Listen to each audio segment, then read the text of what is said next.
Velma Barfield was convicted and sentenced to die in 1978 for the poisoning death of her boyfriend. She also admitted poisoning 3 other people, including her mother. Barfield had been awaiting her sentence in the Women's Correctional Facility in Raleigh. But last week, for security reasons, say corrections officials, she was moved to Raleigh's Central Prison.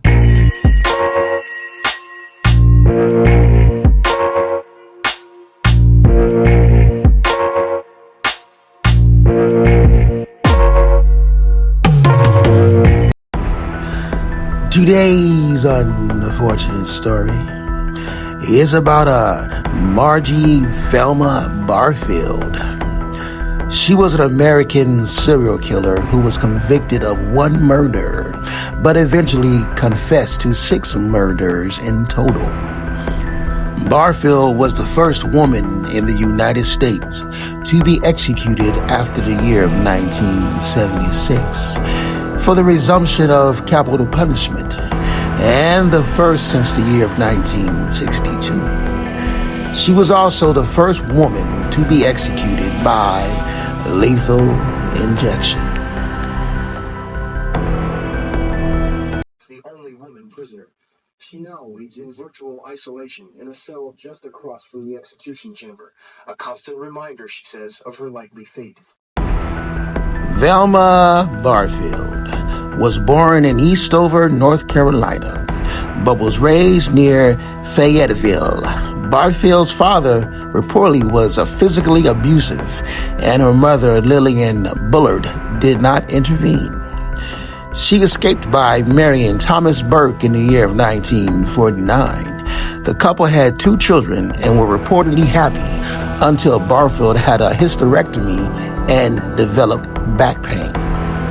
These events led to a behavioral change in Barfield and an eventual drug addiction.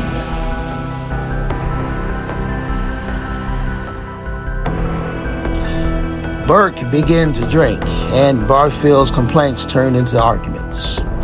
On April 4th, year 1969, after Burke had passed out, Barfield and the children left the house, and when they returned, they found the structure torn and Burke dead. In the year 1970, Barfield married a widower, Jennings Barfield. Less than a year after their marriage, Jennings died on March 22, 1971 from heart complications.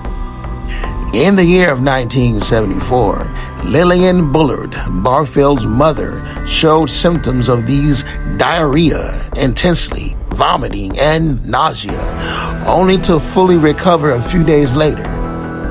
Later that year, during the Christmas season, Bullard fell ill again with the same symptoms, but died in the hospital a few hours after being admitted on December 30th, year of 1974.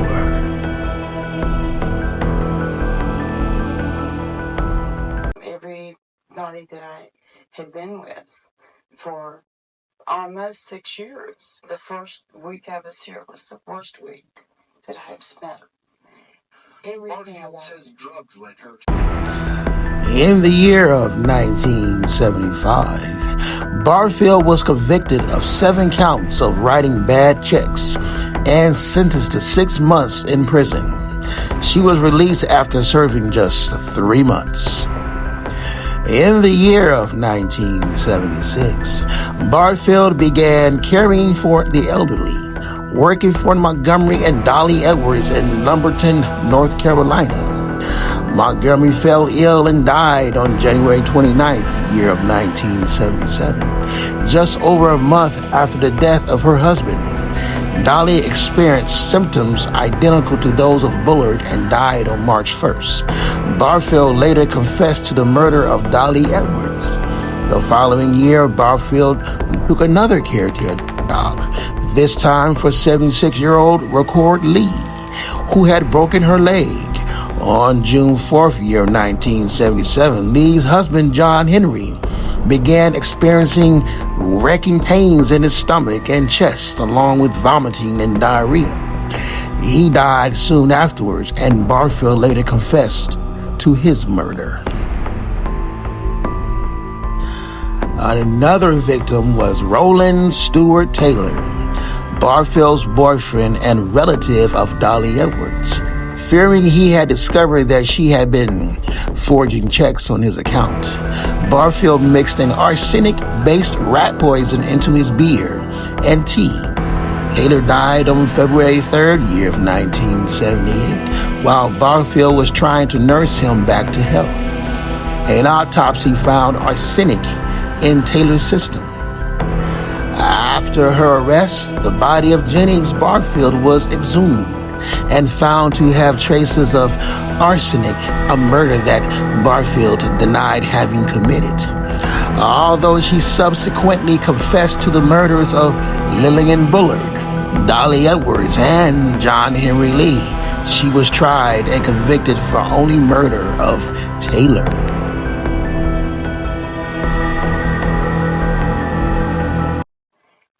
Barfield says drugs led her to prison. She became addicted to tranquilizers, he says, during a rocky period in her life. The last 10 years was just like that. Years of drug nightmare. Barfield was imprisoned at Central Prison in Raleigh, North Carolina, in an area for escape-prone prisoners and mental ill prisoners. As there was no designated area for women under death sentences at this time, she was the state's only female death row inmate. A death row inmate unit for female inmates in North Carolina was subsequently established at the North Carolina Correctional Institution for Women. During her stay on death row, Barfield became a devoted Christian. Her last few years were spent ministering to prisoners, for which she received praise from Billy Graham. Barfield's involvement in Christian ministry was extensive enough that effort was made to obtain a commutation to life imprisonment. A second basis for the appeal was the testimony of Dorothy Utnow Lewis, a professor of psychiatry at New York University School of Medicine, an authoritative on violent behavior. She made a claim that Barfield suffered from dissociative identity disorder. Lewis testified that she had spoken to Barfield's other personality named Billy, who told her that Velma had been a victim of sexual abuse and that he, Billy, had killed her abusers. The judge was unconvinced one of them did it. Lewis quoted him as saying, "I don't care which one."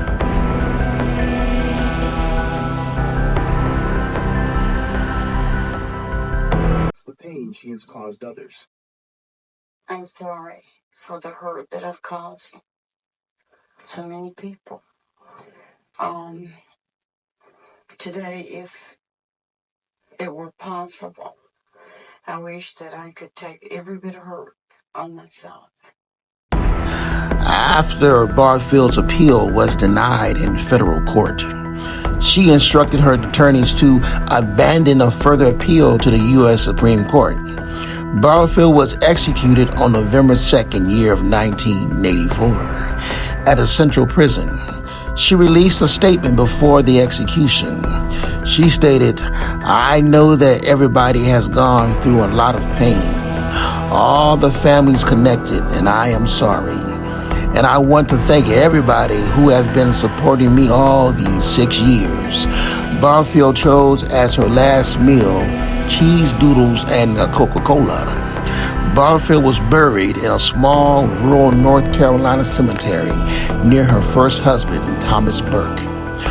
Barfield's execution raised some political controversies when Governor Jim Hunt, who was challenging incumbent Jesse Helms for his U.S. Senate seat, rejected Barfield's request for clemency.